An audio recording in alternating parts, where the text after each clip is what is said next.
Vamos a hablar hoy sobre la conciencia de clase. Me parece un tema fundamental y esencial y muy vigente hoy en día por todo lo que hemos estado viviendo. Es un momento histórico muy bueno para hablar del tema.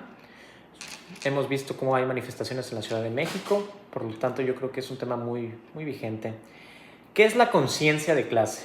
Antes de responder esta pregunta, ¿qué piensan ustedes? ¿Ustedes creen que basta con echarle ganas para salir adelante? ¿Ustedes creerían que es el factor determinante para salir adelante? Yo en lo personal considero que no.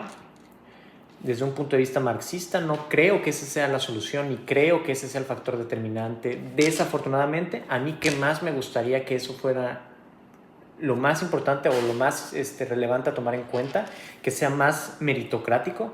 Sin embargo, no es el caso actualmente o en la actualidad no es algo que se da.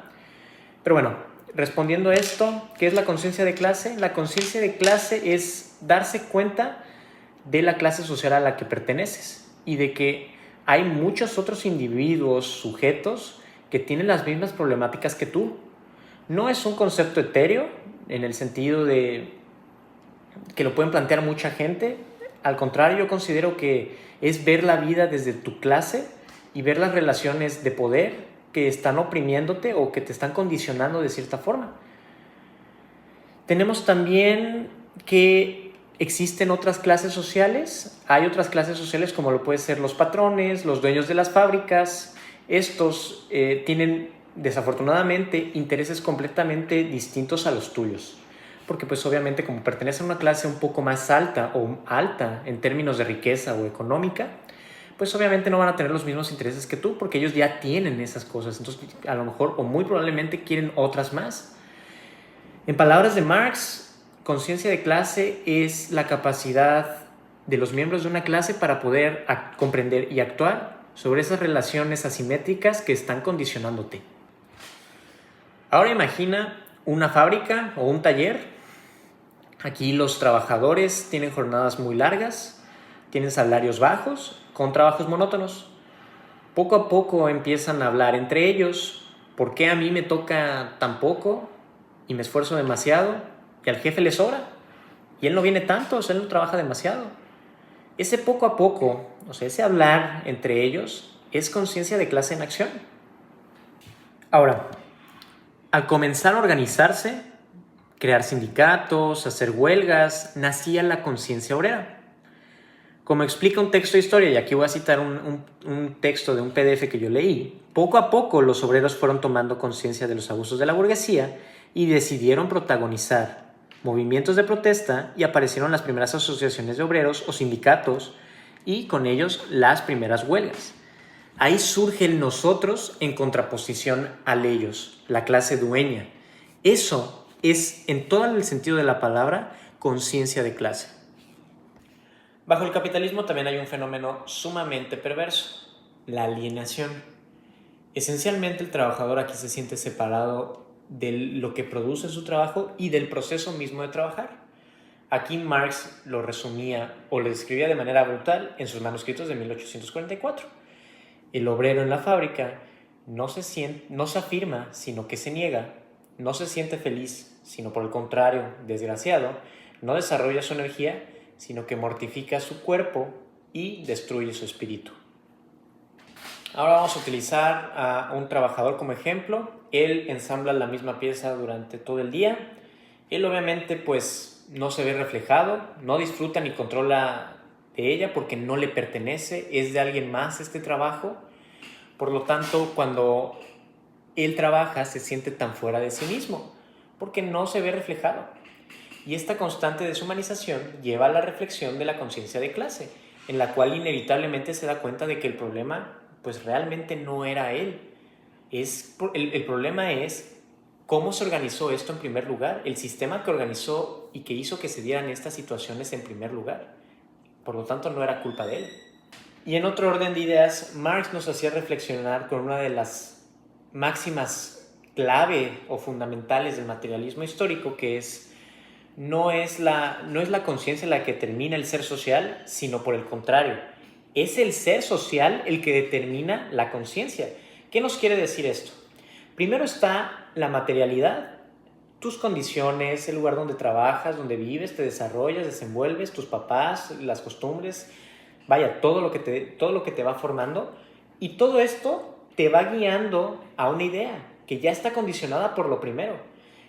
Lo que nos quiere decir Marx con ser social y conciencia es que primero tu ser social, las condiciones que te acabo de explicar, te van a guiar a la idea que vas a tener, ya está condicionada.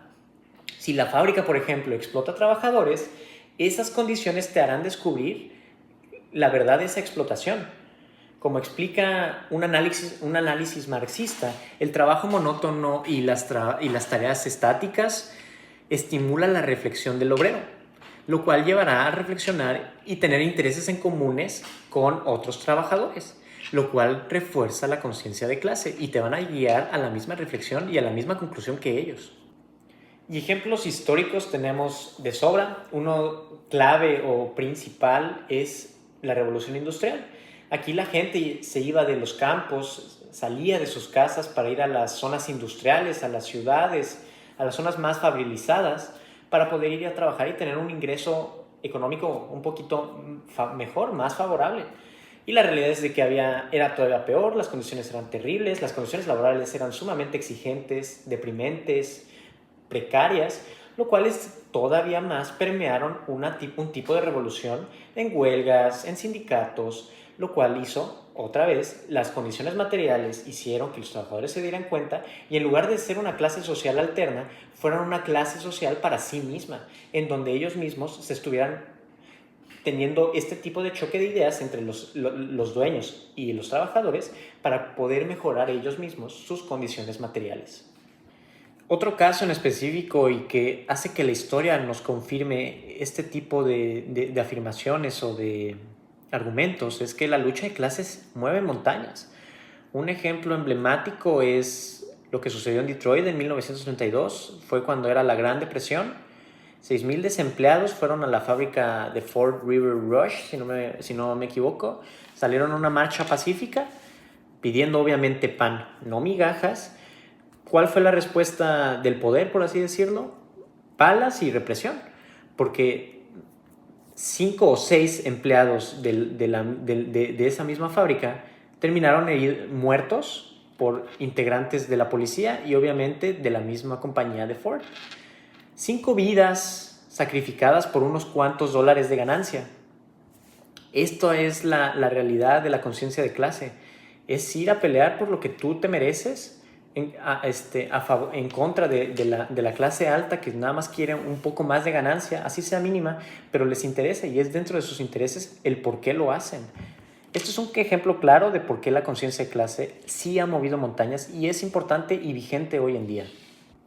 Y ahora, hay otras cuestiones que te plantea el sistema o la gente de esta clase social demasiado alta que no dependen meramente de su fuerza de trabajo, que dicen échale ganas, hay que tener ambición, visión, el pobre es pobre porque quiere, tú puedes solo.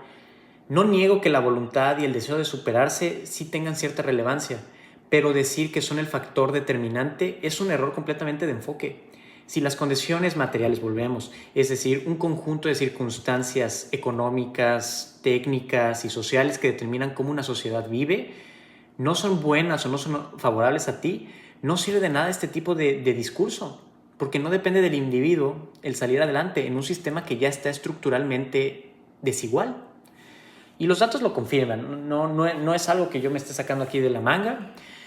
Un estudio de movilidad social del Centro de Estudios Espinosa e Iglesias nos revela que 49 de cada 100 mexicanos que nacen en el estrato más bajo permanecerán ahí desafortunadamente toda su vida.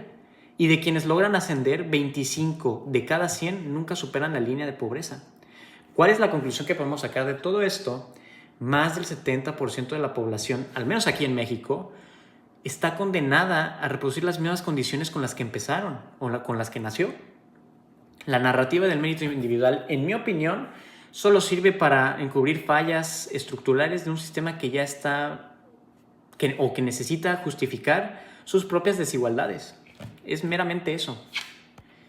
Y creo que como pensadores tenemos esta tarea de cuestionar y reflexionar sobre este tipo de situaciones. Por ejemplo, ¿tú consideras que estás en un accidente de coche, una enfermedad grave o la pérdida de empleo? ¿Crees que eso te va a convertir en millonario? No, te pueden destrozar la vida. El sistema te dice, no te preocupes, ten un seguro, pero basta un solo imprevisto para realmente hundirte en la miseria. Y la fría realidad es de que estás más cerca de ser un vagabundo que de ser un Jeff Bezos, un Elon Musk, un multimillonario. Creer en ascensos seguros es tan ingenuo como pensar que el cielo es verde. La realidad es esa. Así que, amigo, amiga, hay que ser más críticos, más analíticos.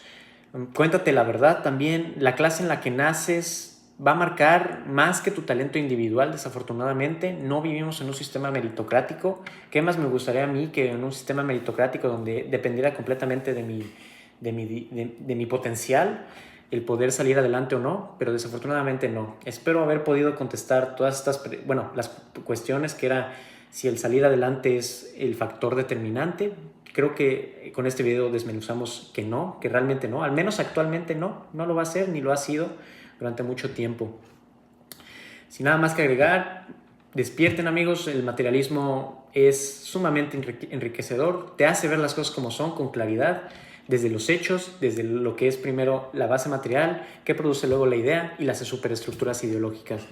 Sin nada más que agregar, muchas gracias y nos vemos.